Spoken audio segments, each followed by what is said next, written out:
Adobe ফটোশপের প্রথম এপিসোডে আপনাদের সবাইকে স্বাগত জানাচ্ছি। হ্যালো গাইস, আসসালামু আলাইকুম। আমি সাইমুল ইসলাম রাজীব। আপনারা দেখছেন MSIR ট্যাগ। তবে শুরুতেই বলতে হচ্ছে, আপনি যদি আমাদের চ্যানেলে নতুন হয়ে থাকেন please hit the subscribe button, আর যদি অলরেডি সাবস্ক্রাইব করে থাকেন thank you so much. By the way, আমরা ফটোশপ ওপেন অবস্থায় বাম পাশে যে মেনু বার দেখা যায় তাকেই ফটোশপ টুলস বলা হয়। ফটোশপ টুলস পরিচিতি সম্পর্কে আপনার 100% ধারণা থাকলে আপনি সর্বদা ফটোশপ কিং হতে পারবেন। চলুন আজকে আমরা জেনে নিব ফটোশপ টুলস এর সমস্ত পরিচিতি। আমি ধারাবাহিকভাবে ফটোশপের A to Z টুলস নিয়ে আলোচনা করব। আশা করছি ধৈর্য নিয়ে সম্পূর্ণ ভিডিওটি দেখবেন। সো ফটোশপ টুলস পরিচিতি, ব্যবহার ও পরিচিতি। ফটোশপের টুলস সমূহ দুইভাবে ব্যবহার করা যায়, মাউস দিয়ে ও কিবোর্ড দিয়ে। এবার আসা যাক মুভ টুলের পরিচিতি কি। সো মুভ টুল দিয়ে কি কাজ করা যায়? মুভ টুল ফটোশপে একটি গুরুত্বপূর্ণ টুল, যা ছাড়া কাজ করাটা প্রায় মুশকিল। বিগিনার থেকে অ্যাডভান্স লেভেল পর্যন্ত সকলেই মুভ টুল নিয়ে কাজ করেন। মুভ টুলের আবার দুইটি সাব টুল রয়েছে, মুভ টুল, অ্যারোবার টুল।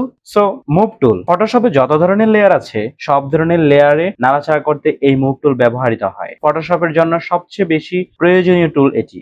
আর্টবার টুল। একই সাথে যখন একাধিক টুলের কাজ করার প্রয়োজন হয় তখন এই টুলের ব্যবহার আমরা করে থাকি। সো লেসো টুল। লেসো টুল হলো মূলত সিলেকশন প্রস্তুতকারী টুল। এই টুলের আন্ডারে আরো তিনটি সাব টুল রয়েছে, লেসো টুল, প্লাইগোনাল টুল এবং ম্যাগনেটিক টুলস। সো লেসো টুল আসলে কি কাজ করা যায়?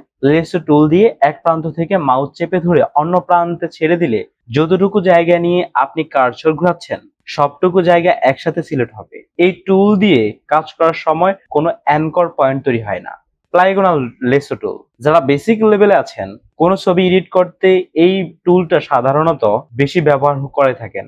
একদিক থেকে অন্য দিকে সিলেক্ট করতে পারেন আলাদা আলাদা অ্যাঙ্কর পয়েন্ট দিয়ে, মানে আপনার ইচ্ছা মতো যে কোনো প্রান্ত সিলেক্ট করতে পারেন এই টুল দিয়ে। এই টুলের কাজ অনেকটা ফেন টুলের মতো হলেও ফেন টুলের মতো এত সুযোগ সুবিধা পাবেন না। ম্যাগনেটিক লেসো টুল। এই টুলটাকে আপনি অবজেক্টের যেই পাশ দিয়ে ঘুরিয়ে নেবেন সেই পাশে অটোমেটিক্যালি অ্যাঙ্কর পয়েন্টের মাধ্যমে সিলেক্ট হয়ে যাবে। সো ক্রপ টুল। ক্রপ টুল দিয়ে যে কোনো ছবি বা ডিজাইনের সাইজ রেশিও অনুযায়ী ছোট বড় করার জন্য ব্যবহার করা হয়। বাকি তিনটি টুল সেম ভাবে ব্যবহৃত হয়, তবে কিছুটা পার্থক্য রয়েছে, সেটা আপনারা কাজ করতে করতে বুঝতে পারবেন। তাই সেটা নিয়ে কিছু বলার প্রয়োজন মনে করছি না, যেহেতু আমরা একের পর এক পর্ব আপনাদেরকে উপহার দিব, তখনই এই সমস্ত বিষয়গুলো নিয়ে আরো ভালোভাবে ডিটেলসে আপনাদের সাথে আলোচনা করতে পারবো। সো আজকে শুধু আমরা ডিটেলস এই টুলস এর পরিচিতিগুলো সম্পর্কে জানবো এবং এই টুলগুলো দিয়ে কি কি কাজ করা যায় সে সম্পর্কে আমরা জানবো। আইড্রপার টুল। আইড্রপার টুল দিয়ে মূলত কালার সিলেক্ট করা হয়। ফটোশপের বিভিন্ন অপশন থেকে আইড্রপার টুল অপশনটি অটোমেটিক্যালি চালু হয় কোনো কালার সিলেক্ট করার ক্ষেত্রে। ব্রাশ টুল। স্মার্ট অবজেক্ট ব্যতীত সব ধরনের লেয়ারে এই টুল দ্বারা ব্রাশ করতে পারবেন। শুধু কালার নয়, আরো অন্যান্য ধরনের কাজ করা হয় এই ব্রাশ টুল দিয়ে। সেটা হতে পারে কালার, আবার হতে পারে ব্লার বা অন্য যে কোনো জিনিস। ব্রাশ টুলের সব ডিটেলস এই টুলের মাধ্যমে দেখা যায় বা কন্ট্রোল করা যায়। গ্রেডিয়েন্ট টুল। গ্রেডিয়েন্ট টুল সাধারণত একাধিক কালার প্রয়োগে ব্যবহার করি, তবে অনেক সময় একটা শেপের সাথে অন্য কোনো শেপের মিল করার জন্য, মানে স্মুথ করার জন্য মার্কসের সাহায্যে গ্রেডিয়েন্ট টুল ব্যবহার করি। ডটেড টুল। এই টুলের মাধ্যমে কোনো অস্পষ্ট জিনিসকে স্পষ্ট করা যায়। Text tool. ফটোশপে টেক্সট ও খুবই গুরুত্বপূর্ণ একটি টুল। বেশিরভাগ প্রজেক্টই কিছু না কিছু লিখতে হয়। সাধারণত লেখার কাজটা টেক্সট টুলের মাধ্যমে ব্যবহার করা হয়। উপর নিচু বা সোজাসুজি করে সাব টুল গুলোর মাধ্যমে লিখতে পারবে।